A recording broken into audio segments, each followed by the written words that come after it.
Açığı xəbərdə bir qərbəlik yarandı məndə ki, Bakıda bu səfirlik işçi axtarır, əmək haqqı da 2200 manat olacaq. Hamı iş axtarır. Amma bu səfirlik hansı kriteriyaları olan oğlanı, qızı, qadını, kişini istəyir, hansı necə əməkdaş istəyir, necə işçi istəyir, təbii ki, mən açıqlama gətirəcəm. Fransanın Azərbaycandakı səfirliyi sürücü, texniki işçi vəzifəsi üçün vakansiya elan etdi. Vakansiya bir illik yenilənə bilən yerli əmək müqaviləsi əsasında nəzərdə tutulur.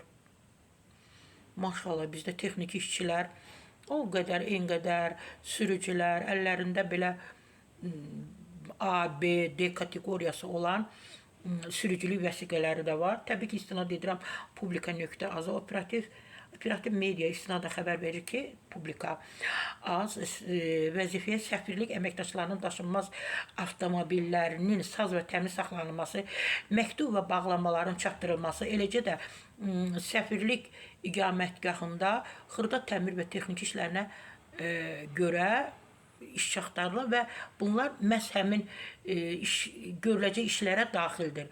Namizədlərdən sürücülük vəsiqəsi, oxşar vəzifədə təcrübə, texniki bacarıqlar, Azərbaycan dilini ana dili səviyyəsində, ingilis dilini isə minimum B1, B2 səviyyəsində bilmək tələb olunur. Fransız dili biliyi üstünlük sayılır təbii ki. İş qrafiki də göstərilir. Bazar ertəsindən cümə gününə qədərdir. İş qrafiki, aylıq əmək haqqı təqribən 2273 azendir. Amma yaxşıdır.